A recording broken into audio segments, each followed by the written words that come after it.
Welcome to the Music Education Podcast. I'm Chris of the Chris Woods Groove Orchestra, and this podcast is brought to you by the Soundstorm Music Education Hub and our sponsor, Longy School of Music. In this episode, I chat with music educator Sandie Wood. We delve into some of the fantastic projects that Sandie leads, and we have a really great chat about being a music educator. And one of the most fascinating elements in this conversation, I think, is delivering music education in the corporate world. I know you'll enjoy listening. Sandie, thanks so much for joining me this afternoon. Can we start off with a who you are and what you do? Yeah, my name's Sandie Wood. I'm based in Christchurch, Dorset, and got like lots of different threads of things that I do. Really, I do a couple of days Perry, teaching singing and running school choirs. One locally, Hutcliffe and All School for Girls at a grammar school. I do a day each there, and then I run lots of choirs through the week. One at an investment bank. I have a beach choir, I run Funky Little Choir on a Thursday night, and then I twice a month run music club for young people. So there's like lots of different strands, but mostly vocal, but music club not. It's kind of all in. Portfolio career is like the term that sort of keeps cropping up. Yeah. Is that very much your existence? I think so, yeah. I started teaching when I was 25. I've always bummed along with two or three things. It's kind of a bit of a family trait, actually. But kind of like my brother's a bit similar. He likes to have lots of different pots of things on the go. I think we get bored easily. So, and then actually keeps you fresh, the more different things, because you're in and out rather than like having one thing that's like feels like repetition, So my work...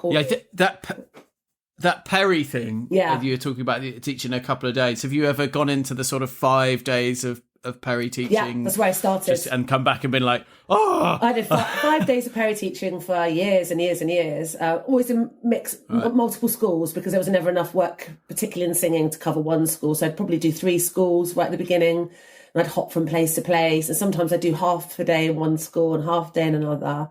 But actually, like in terms of my level of skills of communicating with different types of people, it was actually really, really useful.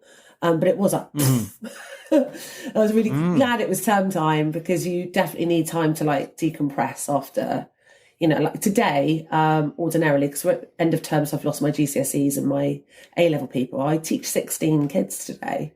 So you do that like 5 days in a row. It is it's pretty exhausting, really. But yeah. Because that's a lot of, it's like an intense contact with an 100%. Individual, isn't it? Yeah. And actually now I'm older and a little wiser. That intense bit is just so critical and crucial for these kids, because they unfold so much, not like they're like deep as personal, although you do get that sometimes, but they just unfold and they relax, and it gives them that 20 minutes for like once a week, and have so much value in more ways than just the singing, actually. So it's a shame it's so expensive, which is what part of the reason why I set Music Club. Is that your fees, Sandie? Is that just that's just my years of experience? They're just outrageously high. I'm unaffordable. I think it's just like most, even at any age, just in a modern society, if you like, we just have such a little amount of like one-on-one time, don't we? Even like going to see a GP or whatever, it's like, I agree. Get out. Yeah.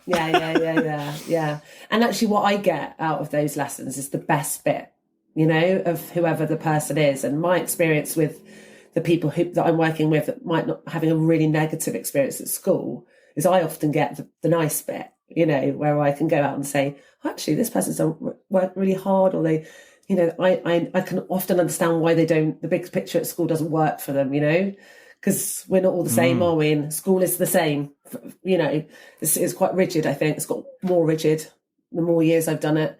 And more kids aren't fitting the box anymore, so it's kind of nice to be able to feed it back to the teachers, like, well, actually, whoever it is doing great in their singing. It's like a positive reward to their week, and they don't get a lot of that. A lot of the kids, I think, now. Definitely yeah, different. an It's definitely opportunity to different. shine kind of thing. Definitely different. And I think that since COVID, I've noticed even, I think schools got stricter. And actually needs to be a little bit more leeway, you know, because a lot of these kids that have been through school, they've all missed bits, haven't they? So it means they'll have all cognitively missed bits. You know, if you're at home for a year, you've missed that whole year in year 7 or year 9 or year 3 when you're like developing whatever you need to with your peers, you know, and you've been at home. So I'm definitely seeing. You all those schools that you're involved in different ways, you're saying just generally stricter. Is that in like the restrictions of times and the sort of willingness to let Jimmy come out of his maths lesson to go for? I'm lucky the schools that I work with that's okay. But no, I do think I think, you know, a lot of the schools are turning into academies, and then they have this like big top tier of like their expectation, but actually they're not looking at all schools are different. They've all got a different cohort. When I was at school, I went to the Grange for 3 years.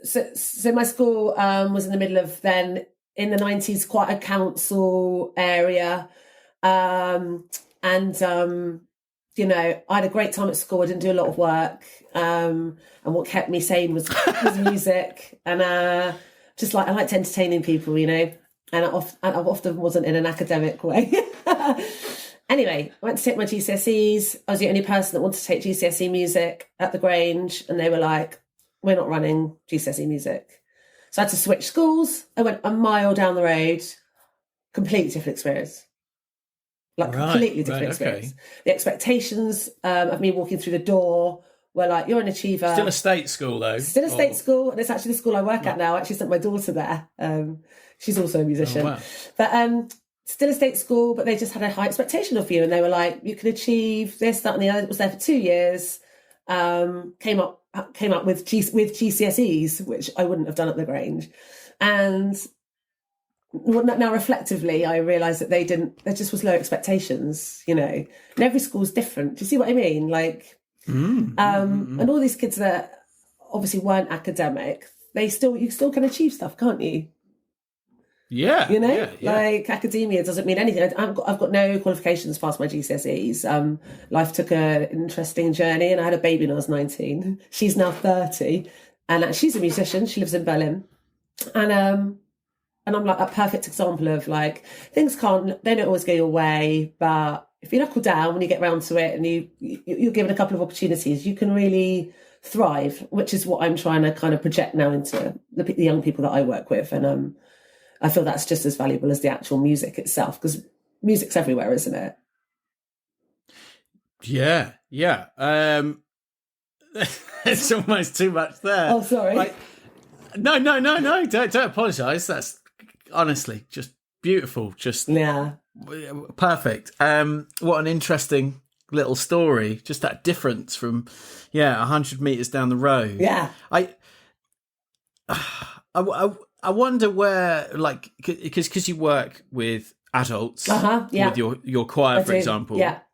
I mean, it'd be lovely to sort of explain that a little bit. I'm particularly, I obviously knew your funky little choir, but you talked about like a corporate choir. Yeah. Which is fascinating in itself. Yeah. But what are the experiences that you find from those adults who are coming to singing, you know, a later age, if you like, and going, I'm gonna sing for joy. Yeah. Well, the choir's been. Are they all having like terrible school experiences? Do you know what I mean, or positive? Or well, the choir is a lifeline for lots of people, actually, and wow. I have quite a good relationship with my choir members. Like, I try and take the time to kind of like really know who they are, and I know quite a lot about them. We do lots of social stuff. And got a few cases of people, they offload like how important choir is. And there's a lot of people that come to choir that often don't leave the house very often. And they'll come for a sing, and they're in a big group of people, so they don't feel like, you know, and they go home and they feel elated, or they feel a bit of joy. And I've had a few choir members that have lost someone. And then like choir's built them back in to just being part of like their new version of normality, I suppose, because obviously like bereavement and grief is terrible, So yeah, I get lots of lovely. It's nice being at the front of something because people they love to share with you when things are going well, you know. And we did a big choir competition a couple of weeks ago. We spent all day together, and then we spent all night in the pub. So you just get chatting to lots of different people. Yeah, and I think choir is. I think it's really healthy, important, lovely, and I get the same feeling sometimes. You know.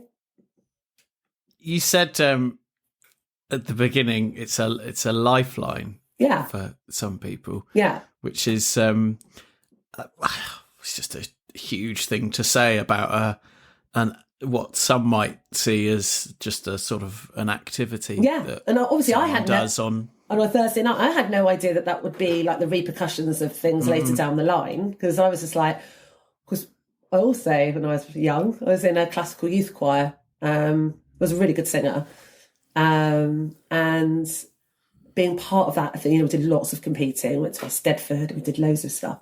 And so when I started the adult choir, I was like, right, okay, I want all of like the fundamentals of what I did in the youth choir, but going to make it really good, and it's going to be adults. And I had a youth choir as well that folded through COVID naturally. So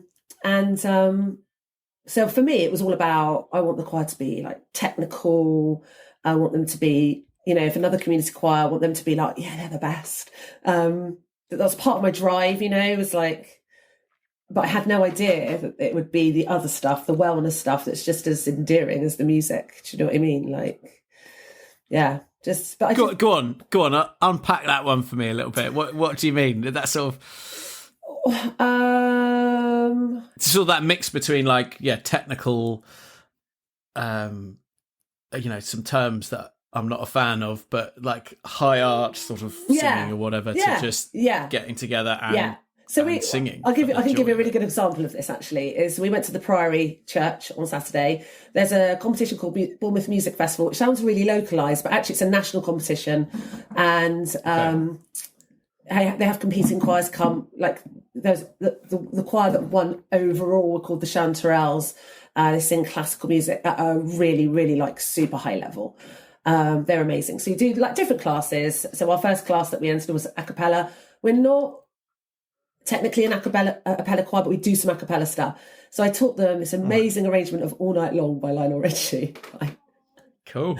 And we're on like sixth. So we'd watch all these classical choirs and like just amazing, their long gowns and singing really beautifully. And then up get my lot. They still can't stand in a row. There's 90 of them. They're in bright colours. And they sing All Night Long in the Priory. And we did Have a Little Help from My Friends, the Joe Cocker version. We blew in one. Beautiful. That's wonderful. But why I think we won was the energy in the room was palpable. That was what was different to all the other, they technically sang probably better than we did, but there was just this wonderful energy of just exuberance and excitement and warmth. Because we're not a competing choir, because we're a community choir. So yeah, I've got this, I should have brought it in, I've got this massive cup that we won. How fantastic. Yeah, so that, like, just this energy and just being together is as important as all the other stuff, which actually I do take that seriously as well, but it's kind of like, just go up there and be a rock star for a day, It's so funny, Sandie, so many of the conversations I've had on this podcast, of which there's like, we're knocking on 100 episodes now. Oh, wow. And so much of those conversations are about teaching mechanics of music or technical ideas, because obviously that's what music education, I speak broadly, right, not just schools or whatever, that's what it seems to be focused on. But the idea that is even, 80% of what music is just not true. Yeah. Because it's just passion, vibe, style, attitude. Right. That's why we love stuff. Yeah. Is your music career ready for its next beat? Longy School of Music of Bard College offers a Master of Music in Music Education program online. Longy's top-ranked accredited program is rooted in culturally responsive teaching and designed with the working teacher in mind. Flexible options like asynchronous classes mean you don't have to take time off to pursue your degree. Longy School of Music, located in Boston, Massachusetts, is a leader in centering music as social change, expanding the world's understanding of what a life in music can mean. Our Master of Music and Music Education online alumni go on to do things like advance their teaching licenses, earn higher salaries, found community music organizations, and teach in higher ed. Financial aid is available, so apply today.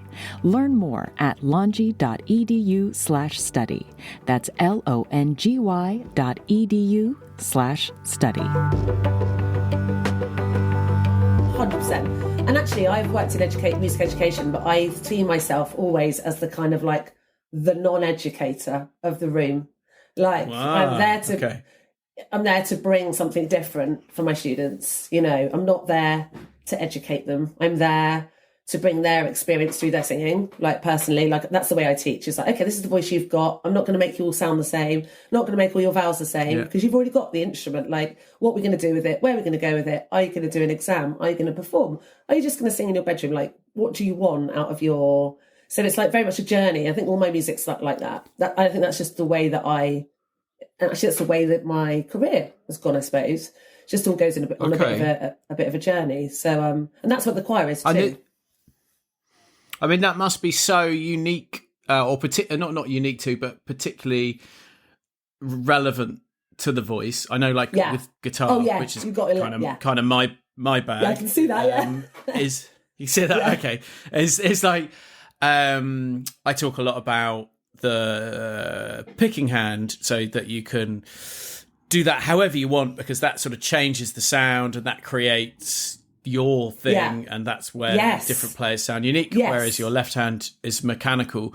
And I'm a great believer in that, and that's what makes the difference. But yeah, when you're actually talking about your personal voice that's coming out from your molecular structure, that's kind of interesting. And interesting that so many teachers, I suppose, probably actually try and change that, right? Yeah, well, I'd say that's like common practice. And actually that works for a lot of people, because what the student sees is a change in their voice, like, which is what they are looking for, aren't they? Like, but for me, it's... Okay, they don't want to sound like them. Yeah, they don't want to sound like them. I'm like, no, you have this and it is you, so let's go explore what that is, you know.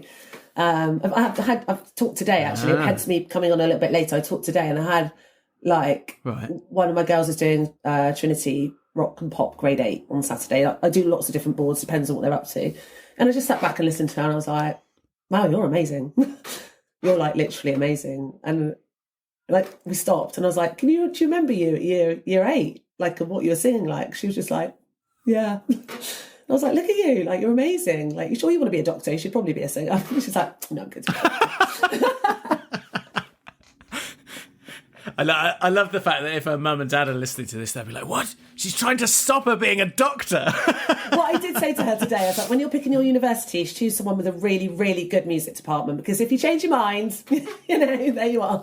She's like, all right, Sandie. But I actually don't say that to many people, because it's really hard to make.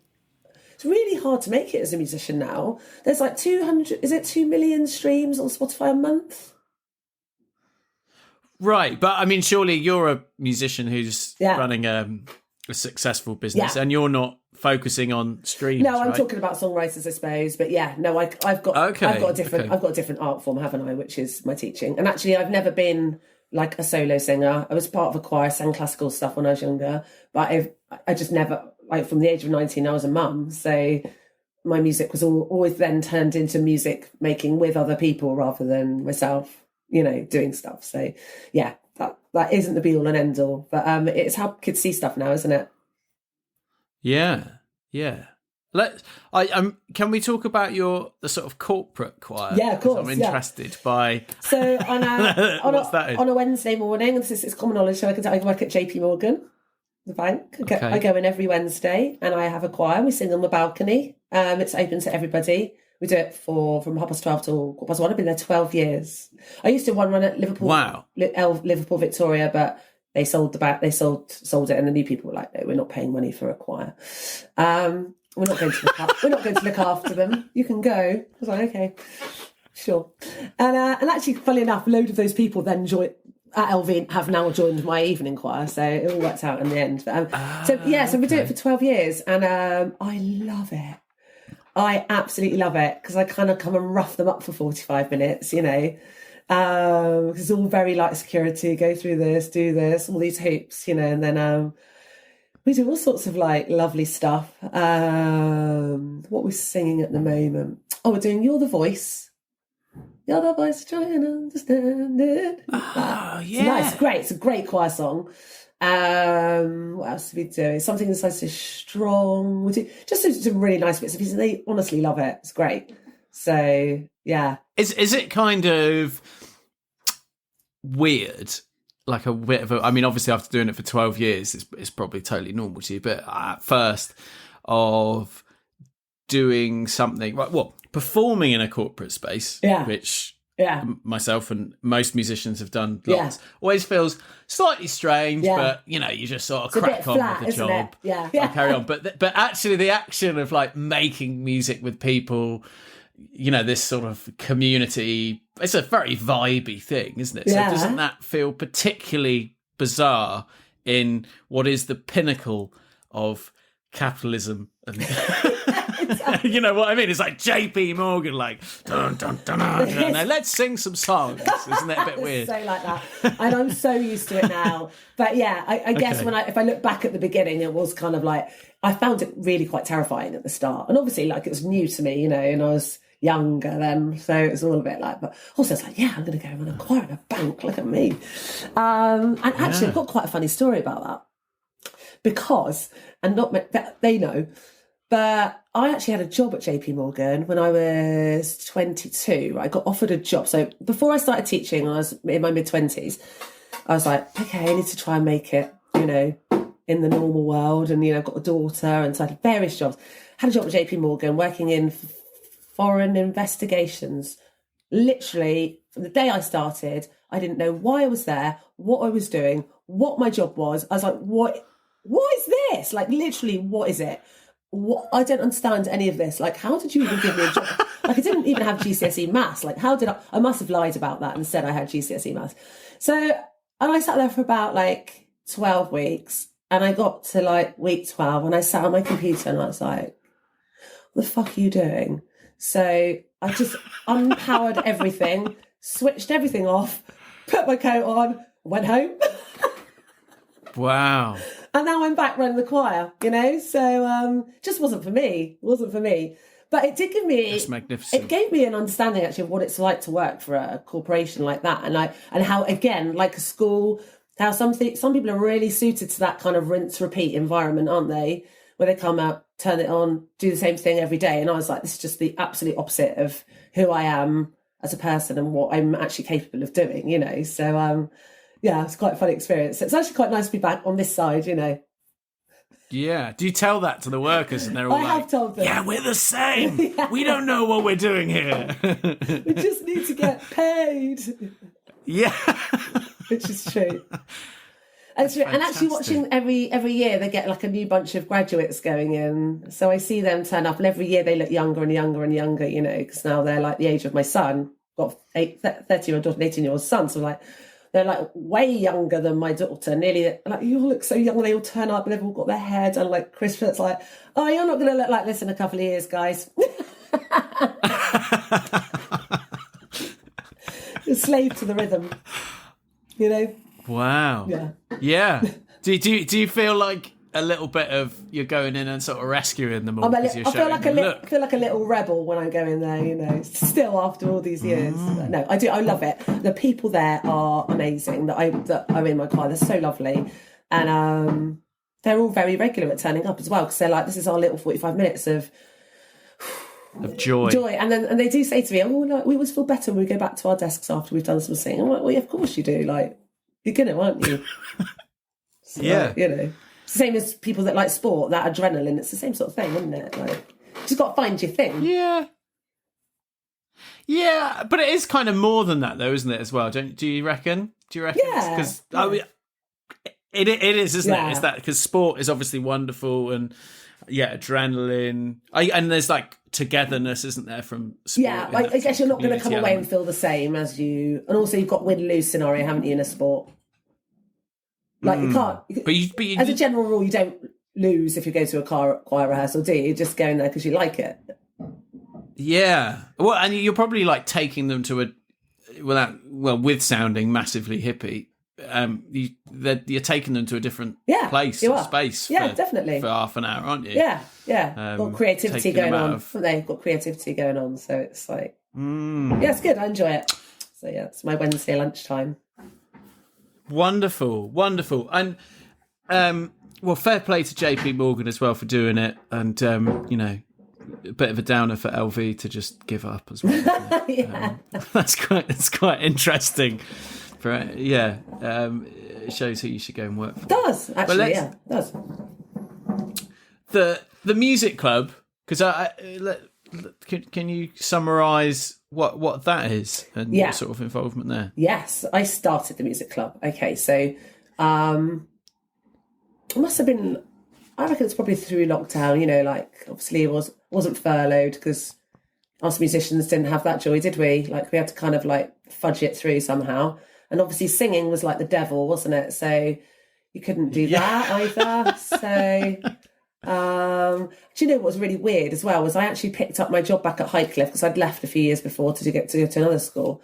And I'd been sort of furloughed by one of the schools. And they were like, Sandie, we've got a group of NHS, like the doctors, the firemen kids, the vulnerable kids, they're coming into school. Can you come and do singing with them on a Friday? And I was like, I'm right up for that. But hilariously, I was driving to school on a Friday with like no one anywhere.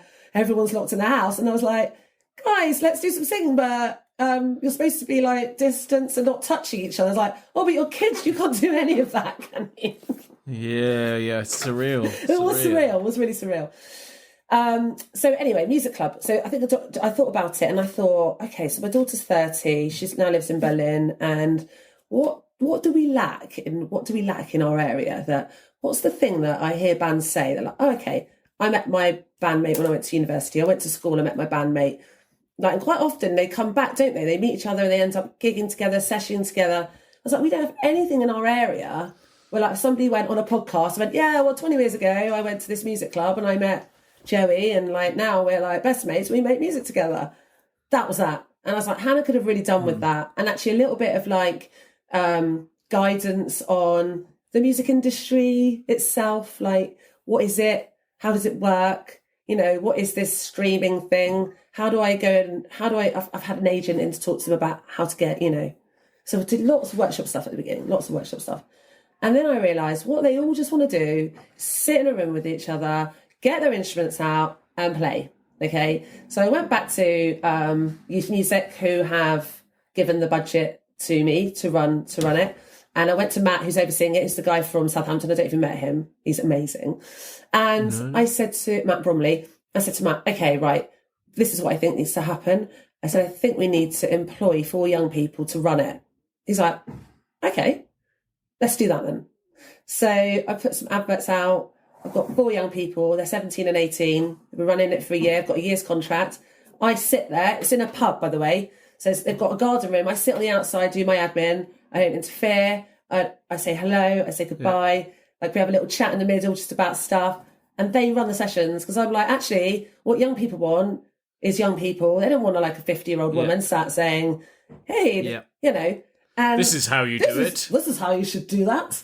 Don't you know? Yeah. And it is thriving. And so that's what I'm saying about I'm not an educator. That space in that room on that night is not about, it's about learning how to kind of collab with your mates, how to make, they do lots of genre stuff, which I love. So they come up, the 4 people, they do there's 2 sessions a month, 2 do it one week and 2 do it the other. And they might swap around if some of the kids have got something on.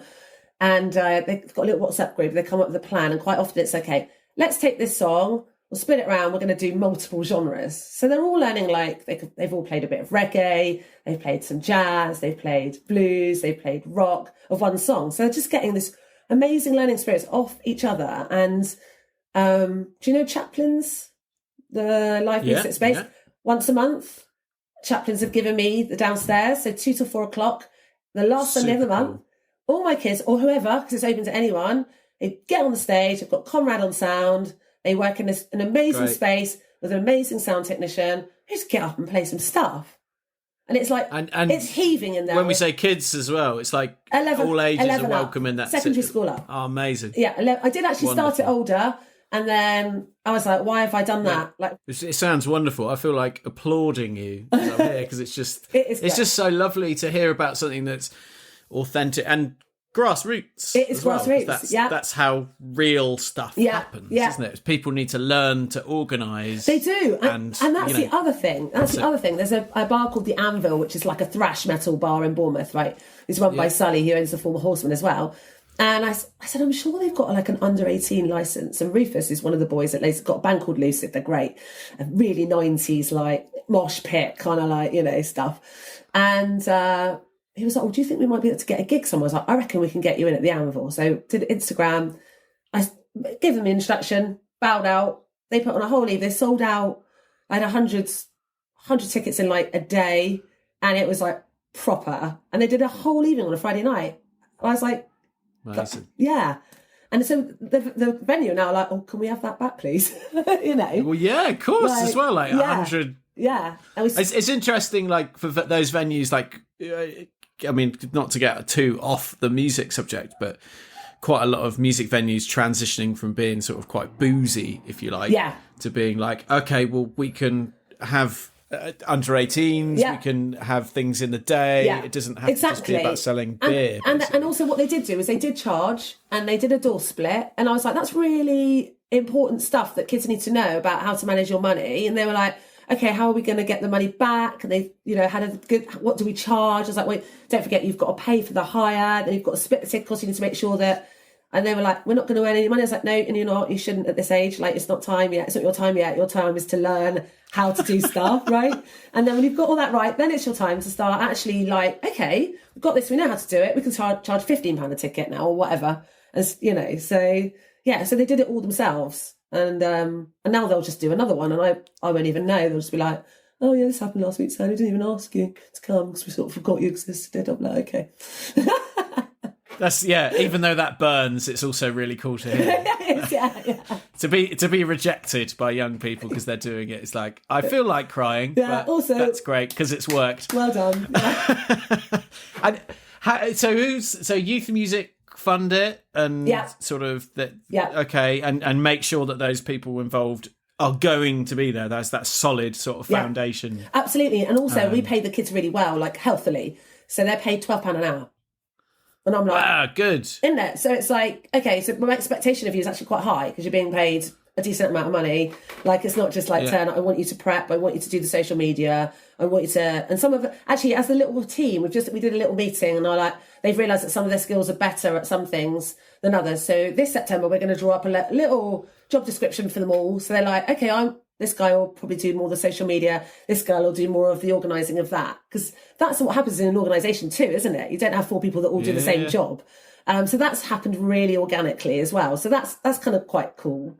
That we might actually end up with a job spec that eventually, you're now replacing this person that does this job, so as well as leading the session. Yeah. So that's good. Yeah, good. So, fantastic. Yeah. What's Soundstorm's involvement? So basically, they hold some of the budget for the youth music project. So it goes.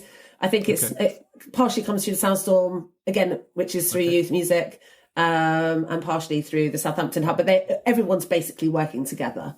It can't go ahead without Soundstorm's approval. Because it's obviously on their patch, isn't it? And also, they're doing Soundstorm are doing a big showcase at the Lighthouse in a couple of weeks, and these guys are going to go up and do 10 minutes of It's also really funny listening to their music choices because there's this whole thing, isn't there, about you can't help but like what your parents listen to. So what I'm hearing at the moment is just loads of 90s stuff. It's taking me back to when I was in the 90s. This is really funny to listen to, but lovely. Yeah. Yeah, I know that feeling so much. When a kid's like, oh yeah, I'm kind of into weird stuff, and you're like, oh, well, what is it? Yeah, and then they say a band that you were listening to as a teenager. I know, yeah, absolutely, yeah. And you also know, don't we? We know that people we hung out with, we all listen to the same music, didn't we, as well? So it's just it's funny when you get those bunch of kids that you're like, oh, I kind of know who your dad would have been, like what sort of person by the music that he's been listening to. Yeah, it's funny. Yeah, isn't it? yeah. You know, was he an indie or a grungy or a, you know, that sort of thing? Oh, you like a lot of The Cure, do you? Oh, okay. Did your dad? Are you all right? Did your dad just listen to The Cure? Because that's often a thing, isn't it? I like The Cure and just The Cure, just all of The Cure. Full commitment is Full needed. Commitment to The Cure, yeah. It's just music is kind of goes back to talking earlier about it's just such a broad thing, isn't it? It's fashion, it's attitude, so much vibe, it's the gigs, it's the organising, it's which is why it's so exciting about the thing you're doing there with the music club, because it's, you know, music doesn't happen in a vacuum of one workshop where one sort of expert comes in and tells young people this is how it is. Absolutely. It's actually it's culture. And I learned that from bringing people in. I was like, actually, they don't need this. They can find all that out. And actually, if they ever need to know, they can ask. But they do need to know how to be in a group and just do music stuff together. Because quite often the lunch hours at schools are so short now that by the time they've got an instrument out, it's time to put it away again. You know, they've like noodled for a bit. Obviously, you're a guitarist, so you all love noodling, don't you? So by the time I stop noodling, the bell's gone. Can't. I'm actually. You can't see my arms right now. I'm doing it right now. You're noodling, aren't you? Yeah. Noodling away. Just can't stop it. I've done a couple of pit jobs at school where we've just did We Will Rock You, and so I was the conductor and I did all the music for it, and I had a whole band of kids and one teacher in the pit, 15 of us. And it's like, you stop noodling! Oh, I'd be mad. It's an absolute rite of passage. Yeah, I think. I know. But I always feel very self-conscious saying that because I'm awful. Yeah, I can't help it. Have a guitar in my hand. It's also like I say, stop noodling, and then there'd be the extra noodle just to be like, yeah, I'll show you. All right, Sandie. Yeah, okay, I'll stop now. Okay. Oh, wonderful. Yeah. Thank you, Sandie. You're I think we've had the best conversation ever. Good. Well, that's good. So did I. It's my first podcast as well, so amazing. Yeah. Amazing. Probably honestly, my first and last, probably. Thank you so much to our sponsor, Longy School of Music, and to Soundstorm for making this episode possible. And thank you to you for listening.